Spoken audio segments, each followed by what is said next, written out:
Hola, ¿cómo están? Mi nombre es Nicolás del Río, soy docente de la Cátedra de Farmacología Básica de la Facultad de Ciencias Médicas de la Universidad Nacional de La Plata para dar inicio al módulo de farmacología cardiovascular en este seminario virtual que corresponde al modelo fisiopatológico de la cardiopatía isquémica estable. Cuando un paciente está expuesto a factores de riesgo cardiovascular, como por ejemplo la hipertensión arterial, el tabaquismo, la diabetes, las dislipemias, la obesidad, el sedentarismo, se va generando una alteración del endotelio de estos vasos, en particular de las arterias coronarias, que termina por generar un acúmulo, un depósito de lípidos de grasa en el espacio subendotelial de manera progresiva, en principio como una estría grasa, una placa fibrosa, hasta ese momento sin ningún tipo de síntomas para el paciente, pero conforme esta placa fibrosa va creciendo y se va organizando, termina por generar la verdadera placa aterosclerótica, que puede obstruir considerablemente la luz de la arteria coronaria y generar un déficit en el flujo sanguíneo. Cuando el paciente está en reposo, este poco flujo que pasa por esta estrechez puede suplir las demandas miocárdicas de oxígeno, pero cuando el paciente hace algún ejercicio y requiere incrementar el flujo coronario, esta se ve imposibilitada por la obstrucción fija que tiene y ahí aparecen los síntomas. Los síntomas de angina. ¿Qué es la angina? Es el característico dolor precordial, retroesternal opresivo que se puede irradiar a la mandíbula o al brazo izquierdo y que aparece con el esfuerzo y que cede con el reposo. Eso es típico de la cardiopatía isquémica estable. Incluso estos pacientes suelen conocer cuál es el esfuerzo que desencadena su crisis anginosa. Esta es la entidad que vamos a utilizar para el análisis de los fármacos. Diferente es la fisiopatología de lo que se denominan síndromes coronarios agudos y que se producen cuando esta placa aterosclerótica, por alguna u otra razón, sufre un accidente, lo que se llama accidente de placa, una ruptura de la placa o una hemorragia intraplaca, por ejemplo, que termina por obstruir completamente o casi completamente la luz del vaso, disminuyendo críticamente el flujo coronario. Y en este caso se produce el infarto agudo de miocardio, la angina inestable o incluso la muerte súbita. Recordemos entonces cuáles eran los determinantes tanto de la demanda miocárdica de oxígeno como del aporte de oxígeno. Los principales determinantes del consumo miocárdico de oxígeno son la frecuencia cardíaca, la contractilidad y la tensión o estrés parietal, condicionados por la poscarga y la precarga. Y el aporte de oxígeno fundamentalmente está dado por el flujo coronario, ya que recordemos que la extracción de oxígeno por parte del músculo cardíaco es prácticamente máxima. Este flujo coronario a su vez está regulado por un sistema de autorregulación local que permite que ante aumentos de la demanda miocárdica de oxígeno, estas arterias se puedan vasodilatar, aumentando muchas veces su flujo y de esta manera pudiéndole aportar el oxígeno que el músculo está requiriendo. Y a su vez por el gradiente que se produce entre la presión diastólica aórtica y la presión telediastólica del ventrículo izquierdo, es decir, esa diferencia de presión que se produce durante toda la diástole y a su vez la duración de la diástole. Recordemos que el músculo cardíaco, fundamentalmente el del ventrículo izquierdo, se perfunde durante la diástole. Entonces, recordemos este gráfico donde veíamos la curva en azul de presión intraventricular, tanto en sístole como en diástole, y la presión en rojo aórtica. Vemos que en la diástole toda esta diferencia, esta ventana de flujo coronario, era donde el músculo cardíaco se perfundía. y que iba a estar condicionada por, bueno, la duración de la diástole, por cuán alta o cuán baja esté la presión de fin de diástole y a su vez cuán alta o cuán baja esté la presión diastólica en la aorta. En condiciones normales ocurre un equilibrio entre la demanda miocárdica de oxígeno y el aporte de oxígeno por parte de las coronarias. Pero en un paciente que tiene cardiopatía isquémica y que tiene una obstrucción fija en la luz de las arterias coronarias y no puede aumentar su flujo, cuando genera algún tipo de esfuerzo, es decir, cuando aumenta su demanda, porque aumentó la frecuencia cardíaca, la contractilidad o las condiciones de carga, estas arterias coronarias no pueden nuevamente suplir estas demandas y en esta situación de desequilibrio se produce la isquemia. Cuando hay isquemia hay síntomas, hay angina. Bueno, es lógico pensar que de alguna manera, para nivelar nuevamente esta balanza, debiéramos aumentar el aporte de oxígeno. Y de hecho, eso lo podemos hacer, pero no de manera farmacológica, lo podemos hacer con otras estrategias terapéuticas, como por ejemplo la colocación de algún stent o la cirugía de bypass coronario. Pero insisto, no desde el punto de vista farmacológico. Lo que sí podemos hacer verdaderamente es disminuir el consumo miocárdico de oxígeno, la demanda de oxígeno, con medicamentos. Y este va a ser nuestro principal objetivo farmacológico, disminuir la demanda miocárdica de oxígeno. Y por eso, cada grupo farmacológico que analizaremos, de alguna u otra manera, va a generar una disminución del consumo miocárdico de oxígeno. Para esto vamos a analizar lo que se denominan fármacos antiisquémicos, que son los nitratos, los beta bloqueantes y los bloqueantes del canal de calcio. Analizaremos los fármacos teniendo en cuenta su perfil farmacológico, es decir, su mecanismo de acción, sus efectos farmacológicos, sus posibles utilidades, su perfil de seguridad relacionado con los efectos adversos, con la frecuencia con que aparecen y la gravedad de los mismos, y la conveniencia, es decir, aspectos de la farmacocinética, interacciones y contraindicaciones. Comenzaremos entonces con los nitrovasodilatadores o también llamados nitratos.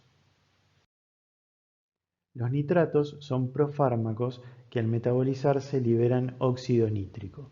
En este metabolismo están involucradas enzimas como por ejemplo la deshidrogenasa de aldehído subtipo 2, algunos grupos sulfidrilos y quizás algunas otras enzimas hasta el momento desconocidas.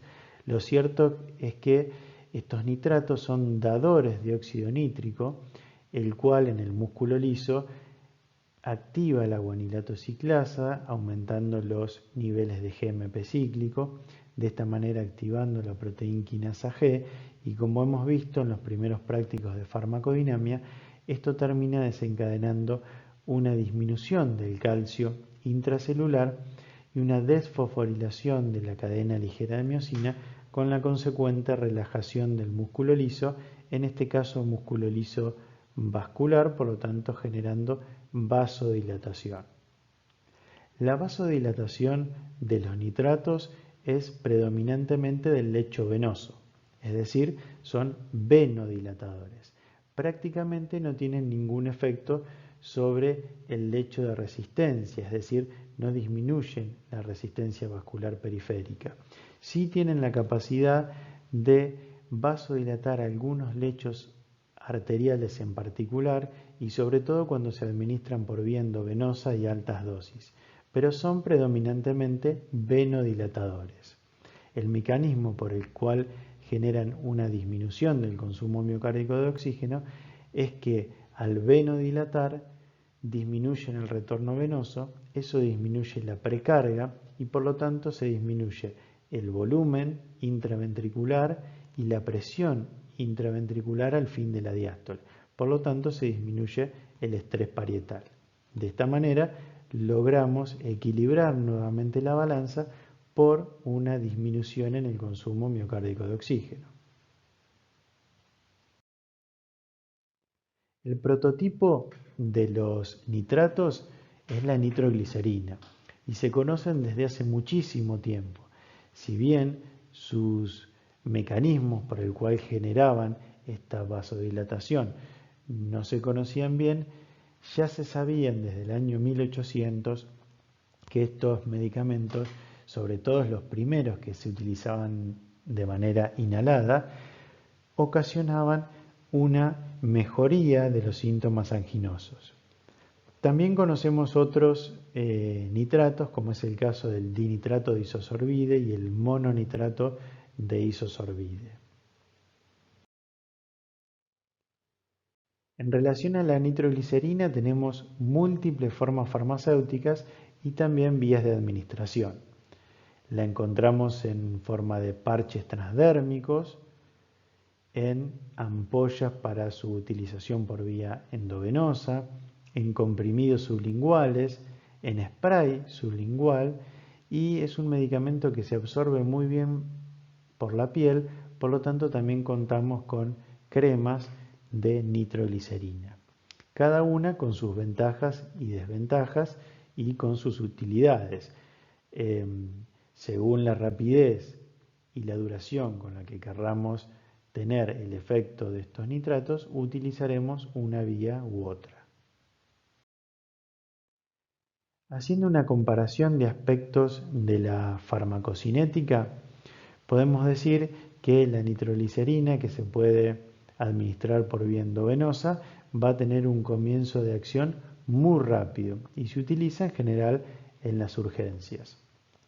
Por vía sublingual tiene un rápido comienzo de acción también y una duración de aproximadamente unos 30 minutos, mientras que el parche transdérmico nos permite una duración mucho mayor, de 12 a 24 horas. Por lo tanto, podemos pensar que quizás la formulación por vía sublingual nos podría ayudar en una crisis anginosa porque rápidamente tiene el comienzo de su acción, mientras que un parche transdérmico lo podríamos utilizar para prevenir, es decir, para tener una concentración basal durante todo el día de nitratos y de esa manera prevenir los episodios anginosos. El dinitrato de isosorbide habitualmente se administra por vía sublingual, porque por vía oral tiene un altísimo primer paso hepático y por lo tanto tiene una baja biodisponibilidad. Por vía sublingual su comienzo de acción también es muy rápido y tiene la particularidad de que su efecto dura más que el de la nitroglicerina. Y por último, el mononitrato de isosorbide, que se administra por vía oral, tiene una muy buena biodisponibilidad, cercana al 100%, es decir, no tiene ese primer paso hepático que tiene el dinitrato de isosorbide. De hecho, el mononitrato es un metabolito del dinitrato. Tiene, si bien su inicio de acción no es tan rápido, tiene también una duración de acción mucho más prolongada. En relación al perfil de seguridad, los efectos adversos de los nitratos derivan de su mecanismo de acción y son consecuencia de la vasodilatación que generan. Un efecto adverso muy frecuente es la cefalea, que se ocasiona por una vasodilatación de las arterias meningias. En este caso hay afinidad por ese lecho arterial, pero insisto, son arterias de gran calibre que nada tienen que ver con la resistencia vascular periférica. Los nitratos están contraindicados en aquellos pacientes que hayan consumido algún fármaco inhibidor de la fosfodiesterasa 5, que son medicamentos que se utilizan en el tratamiento de la impotencia sexual, y ejemplos de estos son el sildenafil y el tadalafil. Estos dos grupos de medicamentos, tanto los inhibidores de la fosfodiesterasa 5 como los nitratos, incrementan las concentraciones de GMP cíclico y esto puede ocasionar una excesiva vasodilatación con caída severa de la tensión arterial, lo que puede ser extremadamente contraproducente en estos pacientes.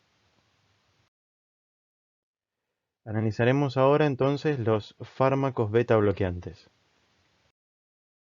Como ya conocemos, este grupo de medicamentos son antagonistas competitivos de los receptores beta adrenérgicos y por tanto reducen la actividad de la proteína quinasa A y reducen la concentración de AMP cíclico. Estos efectos a nivel cardíaco generan una disminución de la frecuencia cardíaca y de la contractilidad, una disminución también de la tensión arterial a expensa fundamentalmente de la tensión arterial sistólica y generan un aumento de la duración de la diástole. Son considerados, por tanto, medicamentos antianginosos porque reducen las propiedades cardíacas y con ello reducen la demanda miocárdica de oxígeno y a su vez generan un aumento o una mejora en la perfusión fundamentalmente subendocárdica porque generan un incremento en la diástole. Existen múltiples medicamentos beta bloqueantes que se diferencian por presentar distintas características y efectos. Por ejemplo, se diferencian en función de si presentan o no afinidad relativa por el receptor beta 1 y son considerados entonces beta bloqueantes selectivos o no selectivos. También en relación a si presentan o no actividad simpático-mimética intrínseca, es decir, es esta actividad que pese a que son medicamentos beta bloqueantes, pueden llegar a activar parcialmente el receptor, es decir, comportarse como un agonista parcial y de esta manera activarlo. También en relación a si presentan o no también el bloqueo de los receptores alfa 1. Vamos a encontrar grandes diferencias si tenemos en cuenta su liposolubilidad y también en relación a la capacidad que tengan de inducir vasodilatación, no solamente mediada por el bloqueo de los receptores alfa. La diferencia en cuanto a su selectividad por el receptor beta 1 es relativa. ¿Qué quiere decir esto? Que este grupo de medicamentos no es que no bloquee los demás receptores beta adrenérgicos, sino que tiene una mayor afinidad por los beta 1. Esta selectividad es dosis dependiente. ¿Qué quiere decir? A bajas dosis se ve esta selectividad por el receptor beta 1, pero conforme se incrementan las dosis, esta selectividad se pierde. Como ya conocemos, el receptor beta 1 adrenérgico predomina a nivel cardíaco y es por esto que este grupo de medicamentos se los puede denominar también cardioselectivos. Otra diferencia es en cuanto a si presentan o no actividad simpático-mimética intrínseca, es decir, esa capacidad que tenían de activar parcialmente, es decir, actuar como agonistas parciales de los receptores beta. Sería lógico pensar que en un paciente con cardiopatía isquémica no usaríamos este grupo de medicamentos porque al activar los receptores beta podría incrementar el consumo miocárdico de oxígeno. Y es así, pero hay que tener en cuenta que esta actividad simpático-mimética intrínseca es por un lado también dosis dependiente, es decir, cuando se incrementa la dosis, esta actividad suele desaparecer y esta capacidad de agonismo parcial que tiene suele ser predominantemente de receptores beta 2 vasculares y no tanto de los beta 2 bronquiales y de los beta 1 cardíacos. Es decir, que no tendrían tanto efecto en incrementar la frecuencia cardíaca, sino más bien de actuar con mayor afinidad por otro grupo de receptores beta, como son los vasculares y un poco menos los bronquiales. Y a su vez hay algunos medicamentos beta bloqueantes que también tienen la capacidad de ser alfa 1 bloqueante, es decir, que tienen la capacidad de ser vasodilatadores. Es el caso del carvedilol y del labetalol. Y otros medicamentos, como es el caso del nebivolol, tienen una acción vasodilatadora independiente del bloqueo alfa, sino que generan un cierto grado de vasodilatación porque incrementan las concentraciones de óxido nítrico sintetizado a nivel endotelial.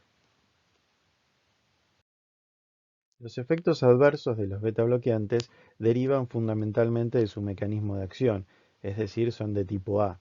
Y los más frecuentes y relevantes son los cardiovasculares, pueden generar hipotensión arterial, bradicardia, frialdad de extremidades, pueden empeorar los síntomas de una arteriopatía periférica y desencadenar el fenómeno de Raynaud. Estos efectos surgen del bloqueo de los receptores beta 2 a nivel del músculo liso vascular, lo que genera un desequilibrio relativo entre la acción alfa 1 vasoconstrictora y la acción beta 2 vasodilatadora. Es decir, de alguna manera estaríamos inhibiendo la respuesta vasodilatadora a nivel del músculo liso vascular. Estos efectos se ven en menos en aquellos beta bloqueantes que tengan la capacidad de bloquear también el receptor alfa 1, como es el caso del carvedilol. Los efectos adversos a nivel del sistema nervioso se dan predominantemente en aquellos beta bloqueantes que sean muy liposolubles y que tengan la capacidad de atravesar la barrera hematoencefálica. Y van desde insomnio hasta cefaleas, depresión, mareos, pesadillas. En cuanto a los respiratorios, surgen nuevamente del bloqueo de los receptores beta 2 a nivel del músculo liso bronquial y por lo tanto pueden generar un incremento de la broncoconstricción en aquellos pacientes que tengan alguna enfermedad pulmonar como por ejemplo asma o EPOC severo. Es decir, no generan una broncoconstricción propiamente dicha, sino que inhiben el efecto broncodilatador de los receptores beta 2 a nivel del músculo liso bronquial. Los efectos adversos digestivos no son tan frecuentes, pero pueden presentar náuseas, estreñimiento o diarrea, y en el caso específicamente del labetalol pueden aparecer hepatopatías severas, pero que tampoco son tan frecuentes. En relación a la impotencia sexual, los betabloqueantes pueden presentar un leve deterioro de la capacidad sexual, pero recordemos que estos pacientes están gravemente enfermos en cuanto a su vasculatura por la propia enfermedad de base que tienen, y eso predispone a la impotencia sexual. Pero bueno, se ha visto que aquellos betabloqueantes beta 1 selectivos o aquellos con capacidad vasodilatadora como el carvedilol o el nebivolol pueden estos efectos adversos verse en menos. Ocurre lo mismo en el caso de los efectos adversos respiratorios, donde podrían aquellos betabloqueantes beta 1 selectivos generar menor grado de broncoconstricción. Lo cierto es que recordemos que esa selectividad es relativa y a medida que la dosis incrementa, esa selectividad se pierde. Los efectos metabólicos son despreciables, pero pueden generar un aumento del LDL y una disminución del HDL colesterol. Y el síndrome de retirada está en relación a la regulación en más de receptores que tienen estos pacientes que crónicamente vienen recibiendo bloqueantes de ese receptor beta. Es por tanto que si uno retira bruscamente los beta bloqueantes, quedan expuestos y con mayor sensibilidad receptores beta que pueden ser activos a la interacción con las catecolaminas. Y es por esto que la retirada debe ser paulatina. Durante mucho tiempo se ha dicho que los medicamentos beta bloqueantes podían generar hipoglucemia, y de hecho en algún libro suele aparecer. La realidad es que lo que suelen generar es un retardo en la recuperación del organismo ante una hipoglucemia. Veamos este ejemplo de un experimento. Se va midiendo la glucemia en función del tiempo y a este paciente se le administran una dosis de insulina que, como ya todos sabemos, disminuye la glucemia, es decir, comienza con esta glucemia, se le administra insulina, baja y ante un cuadro de hipoglucemia el organismo intenta compensar mediante la glucógenolisis a nivel hepática y esto se da por activación del sistema nervioso simpático fundamentalmente. Vemos que el control, que es la línea punteada celeste, bueno, en algún momento hace una hipoglucemia y conforme se activa el sistema nervioso simpático generando glucogenolisis para aumentar la glucemia en determinado tiempo vuelve a valores normales.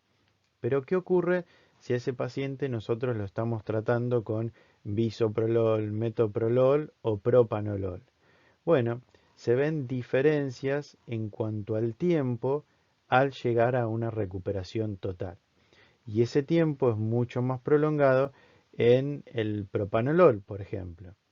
Y también para otros beta bloqueantes no selectivos, esta respuesta se ve con una curva similar.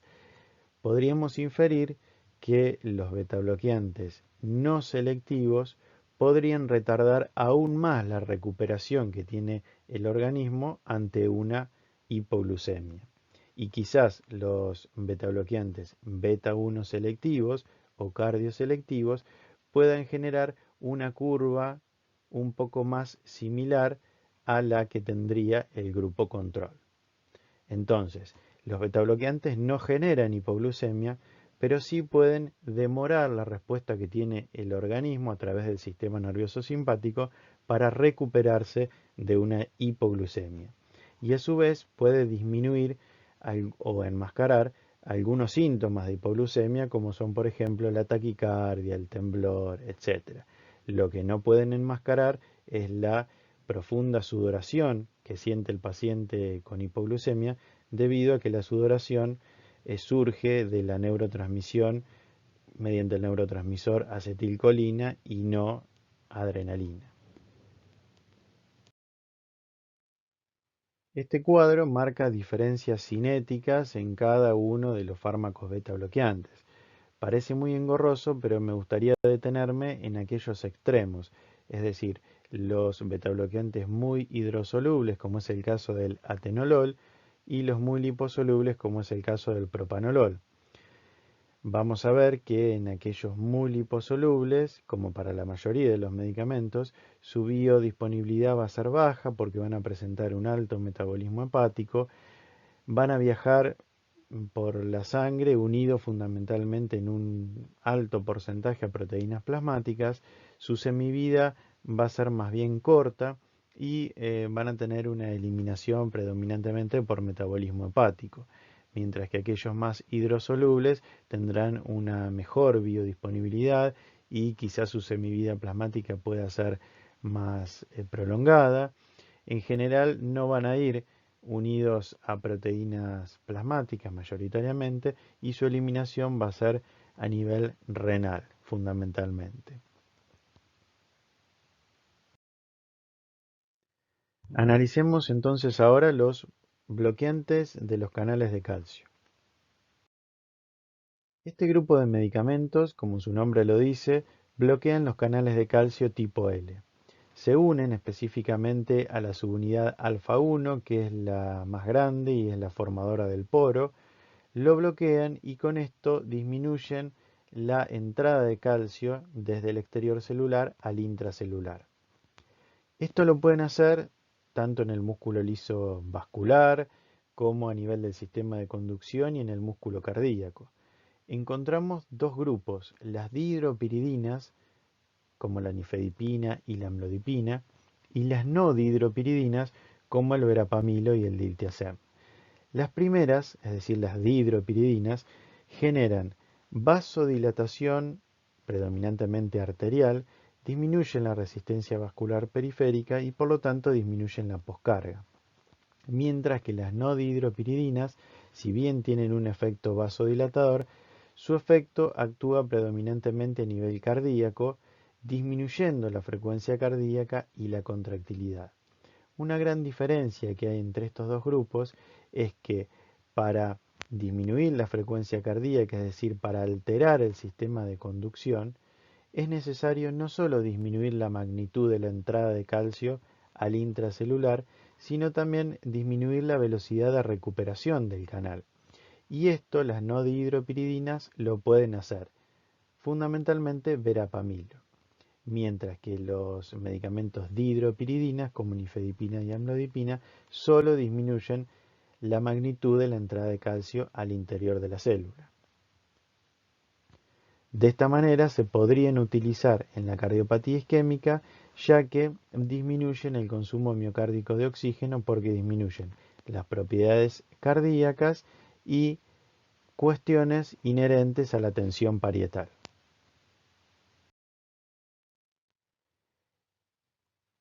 Veamos en esta tabla las diferencias entre verapamilo, diltiazem y nifedipina. Recordemos, los primeros dos son no dihidropiridinas y la última sí lo es, en su capacidad de vasodilatación, de disminución de la contractilidad cardíaca, del automatismo del nódulo sinusal y de la conducción a nivel auriculoventricular.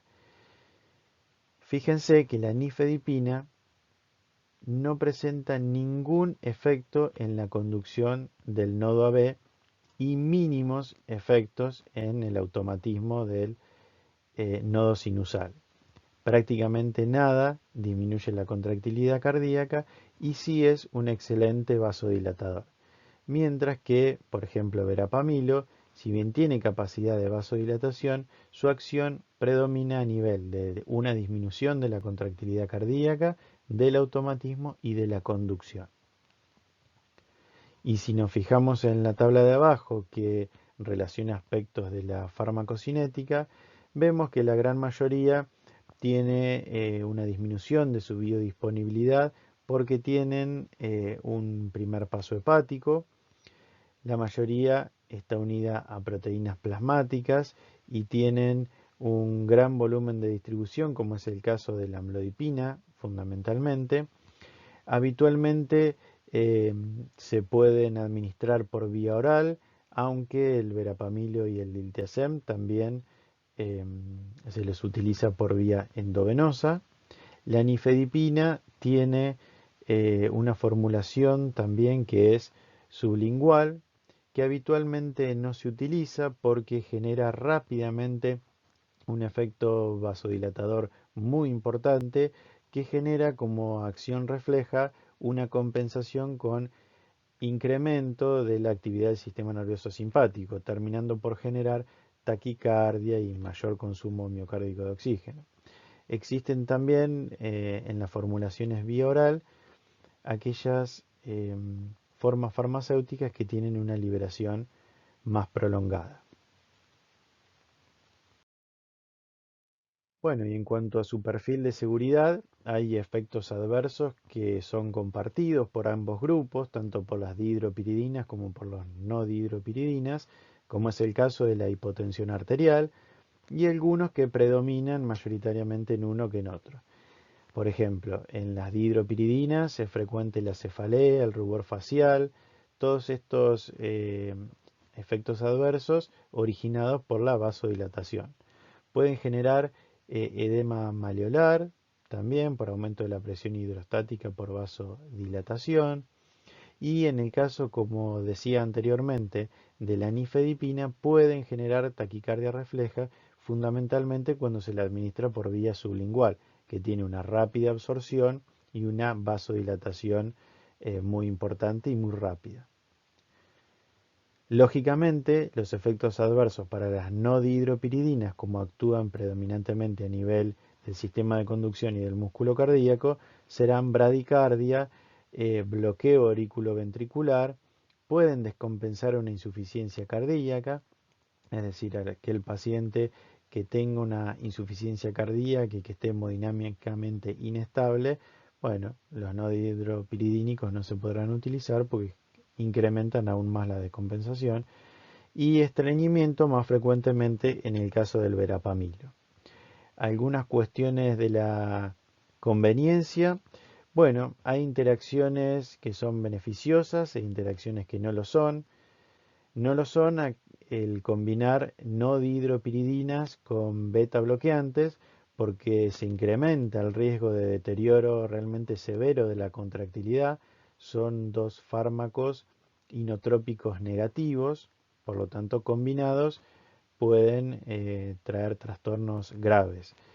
Y la que sí podría ser una combinación favorable es el de las dihidropiridinas con los beta bloqueantes, porque de esta manera los beta bloqueantes estarían reduciendo la taquicardia refleja que pudieran generar las dihidropiridinas. Bueno, y me gustaría utilizar este seminario para el análisis de otros medicamentos que se pueden utilizar en la cardiopatía isquémica, pero que no se denominan antianginosos, como es el caso de los antiagregantes plaquetarios y de los hipolipemiantes.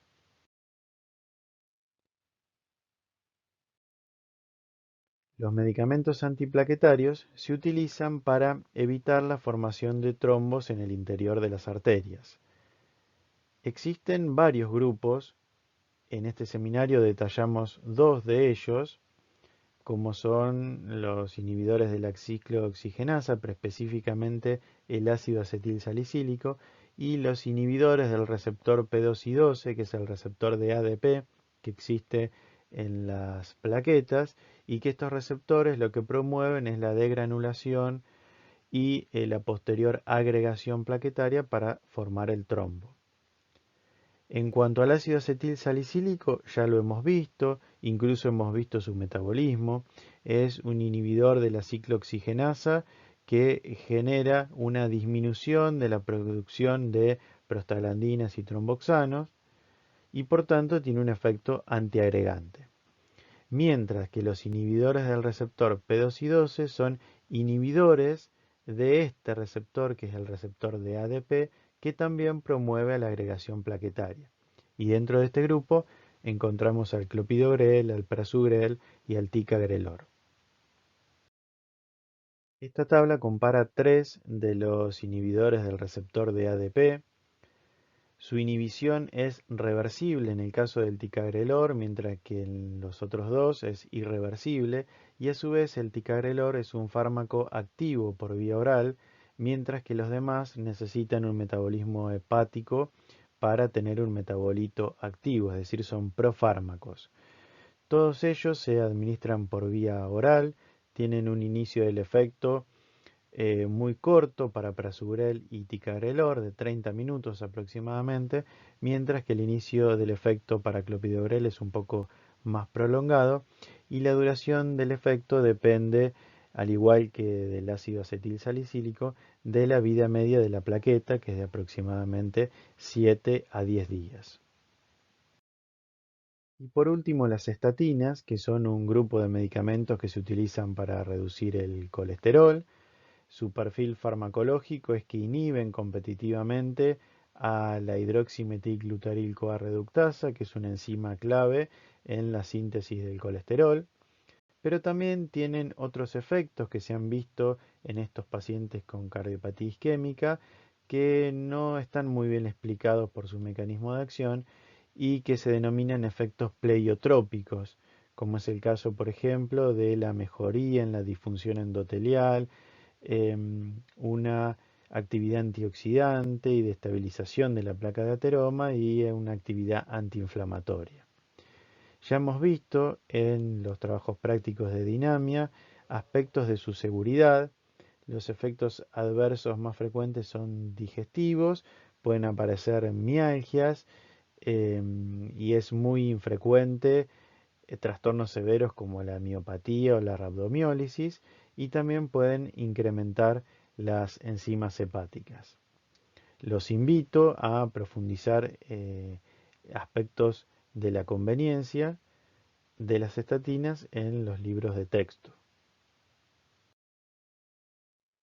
Llegamos de esta manera al final del primer seminario del módulo de cardiovascular. Resta entonces consultar la bibliografía que les hemos recomendado al inicio de la cursada para desarrollar el análisis y el estudio de los grupos farmacológicos utilizados en la cardiopatía isquémica. Les agradezco por su atención y les mando un saludo a todas y todos.